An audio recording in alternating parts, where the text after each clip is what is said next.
ദൈവത്താൽ ആരംഭിക്കപ്പെട്ട ചിലതിൻ്റെ പൂർത്തീകരണം ദൈവത്താൽ തന്നെ പൂർത്തിയാക്കാൻ പോകുന്നു. മോർണിംഗ് നൈലേക്ക് എല്ലാ പ്രിയരും സ്വാഗതം. ഈ അനുഗ്രഹിക്കപ്പെട്ട ദിവസം കർത്താവാണ് നമുക്ക് തന്നത്. പ്രാർത്ഥനയോടെ നമുക്ക് ദൈവവചനത്തിലേക്ക് കടന്നു വരാം. നെഹമ്യാവിൻ്റെ പുസ്തകം 6-ാം അധ്യായം 15-16 വാക്യങ്ങൾ. ഇങ്ങനെ മതിൽ 52 ദിവസം പണിത് ഏലൂൽ മാസം 25-ാം തീയതി തീർത്തു. ഞങ്ങളുടെ സകല ശത്രുക്കളും അത് കേട്ടപ്പോൾ ഞങ്ങളുടെ ചുറ്റുമുള്ള ജാതികൾ ആകെ ഭയപ്പെട്ടു. അവർ തങ്ങൾക്ക് തന്നെ അല്പന്മാരായി തോന്നി. ഈ പ്രവൃത്തി ഞങ്ങളുടെ ദൈവത്തിൻ്റെ സഹായത്താൽ സാധ്യമായി എന്ന് അവർ ഗ്രഹിച്ചു.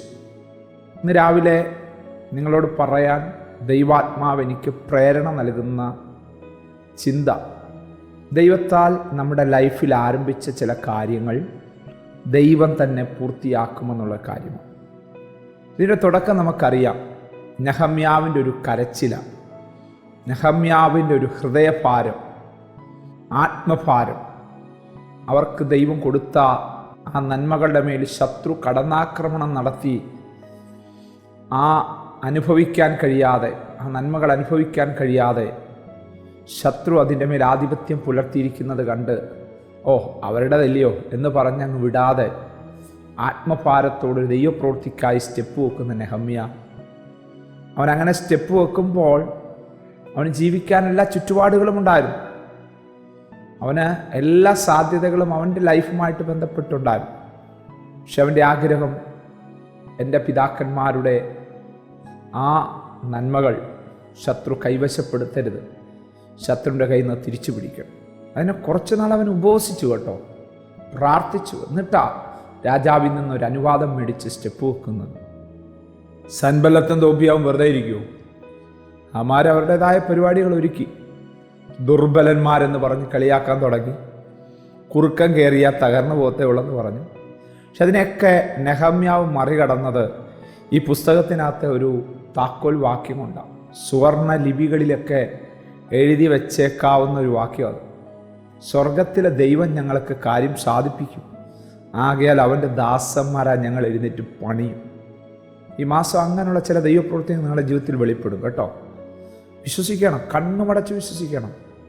ദൈവമാണ് ഈ ദിവസങ്ങളിൽ ചെയ്തു തരുന്നത്. ശത്രു അടങ്ങിയിരുന്നില്ല. യുദ്ധം, കൂട്ടുകെട്ട്, കലക്കം, പല വിഷയങ്ങളൊക്കെ കൊണ്ടുവന്നിട്ടു. പക്ഷെ രാവും പകലും കാവൽ നിർത്തി അതിനെ ജയിച്ചു. പിന്നീട് യോഗം കൂടാമെന്ന് പറഞ്ഞു, അതിനും അവൻ തയ്യാറായില്ല. പിന്നീട് ഭീഷണി സ്വരങ്ങളൊക്കെ വന്നു. ഭീഷണി സ്വരങ്ങളുടെ മുമ്പിലും നെഹമ്യാവ് പതറിയില്ല. ഞാനൊരു വലിയ വേല ചെയ്തു വരുവാ എന്നൊക്കെ പറഞ്ഞ് അതിനെയൊക്കെ ജയിച്ചു. ഏറ്റവും ഒടുവിൽ കൂടെയുള്ളവരെ തന്നെ ദൈവശബ്ദം എന്നുള്ള രീതി തെറ്റിദ്ധരിപ്പിക്കുന്ന വാക്കുകൾ പറയിപ്പിച്ച് നെഹമ്യാവിനെ തകർക്കാൻ നോക്കി. പക്ഷെ അത് ഫേക്കായിട്ടുള്ളതാ, ദൈവാലോചനയല്ലെന്ന് ആത്മാവിൽ ബോധ്യപ്പെടാൻ നെഹമ്യാവിന് നിമിഷങ്ങൾ മതിയായിരുന്നു. എന്താ കാരണമെന്നറിയാവോ? അവന് എപ്പോഴും സ്പിരിറ്റിൽ തന്നെ നിന്നത്. അവിടെ പറയുന്നൊരു പദമുണ്ട്, കുളിക്കുന്ന സമയത്തുകൂടെ അവർ ആയുധം ധരിച്ചിരുന്നു. മനസ്സിലായോ? 21 ദിവസം ഉപവാസം കഴിഞ്ഞ് നിങ്ങളുടെ പ്രാർത്ഥന നിർത്തരുത്. കണ്ടിന്യൂ ചെയ്യണം. പ്രയർ പ്രാർത്ഥിച്ചുകൊണ്ടേയിരിക്കണം. ദൈവപ്രവൃത്തി നടക്കുന്നത് വരെ പ്രാർത്ഥിക്കണം. പിന്നെ പ്രാർത്ഥന നിർത്തരുത്. നിത്യതയിൽ എത്തുന്നത് വരെ ആത്മബന്ധം തുടരണം. അങ്ങനെ ആയാൽ ദൈവപ്രവൃത്തി കാണും. 52 ദിവസം കൊണ്ട് അതിൻ്റെ പൂർത്തീകരണം അവർക്ക് കാണാൻ കഴിഞ്ഞത് ഇത്രയധികം പ്രതികൂലങ്ങൾ വന്നതുകൊണ്ടാണ്. അങ്ങനെയാണെങ്കിൽ നിങ്ങളെ നോക്കി ഞാൻ പ്രവചനാത്മാവിൽ വിളിച്ചു പറയുന്നു, ആ പ്രതികൂലം വന്നത് നിന്റെ നന്മയ്ക്കാണ്. ആ പ്രതിസന്ധി വന്നത് നിന്റെ നന്മയ്ക്കാണ്. അവിടെ ആ പ്രശ്നം വന്നില്ലായിരുന്നെങ്കിൽ ആമേൻ, ഇങ്ങനൊരു ക്രമീകരണത്തിന് നീ സ്റ്റെപ്പ് വെക്കത്തില്ലായിരുന്നു, മനസ്സ് വെക്കത്തില്ലായിരുന്നു. അത് ദൈവത്താൽ ആ മനസ്സ് വച്ച് ആ സ്റ്റെപ്പ് വെക്കാൻ വേണ്ടിയാണ്, ഒരു ദൈവീക പ്രവൃത്തിക്ക് വേണ്ടിയാണ് കർത്താവ് ഈ കാര്യങ്ങളെ നിനക്ക് വേണ്ടി ചെയ്തു തന്നെ. അതുകൊണ്ട് അല്ലാതെ നിന്നെ തകർക്കാനോ നശിപ്പിക്കാനോ അല്ല. ഈ ദൈവപ്രവൃത്തി നടന്നു കഴിഞ്ഞപ്പോൾ 3 കാര്യം സംഭവിച്ചു. 1, ശത്രുക്കൾ ഭയപ്പെട്ടു.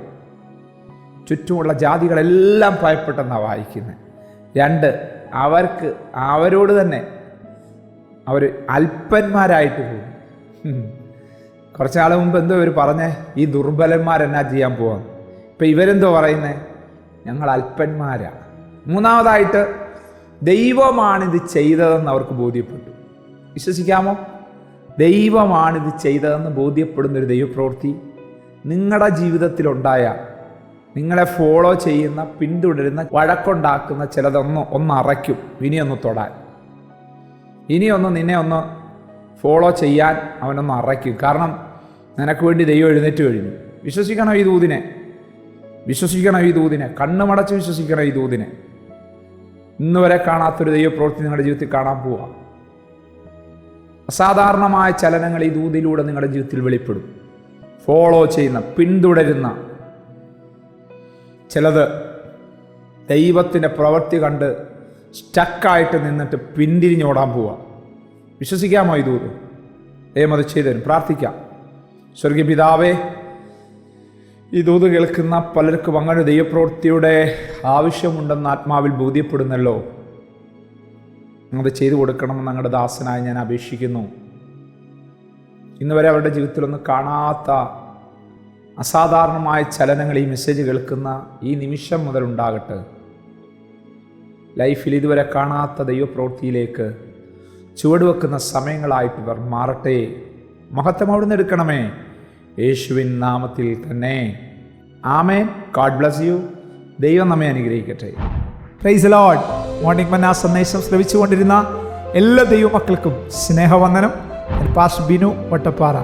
ഈ ദൈവവചന സന്ദേശങ്ങൾ തുടർമാനമായി ലഭിക്കുന്നതിനായി 9745600023 എന്ന വാട്സാപ്പ് നമ്പറിൽ ബന്ധപ്പെടാവുന്നതാണ്. നമ്പർ ഒരു പ്രാവശ്യം കൂടി ആവർത്തിക്കുന്നു: 97 45 60 00 23. ദൈവം നമ്മേവരെയും അനുഗ്രഹിക്കട്ടെ. God bless U.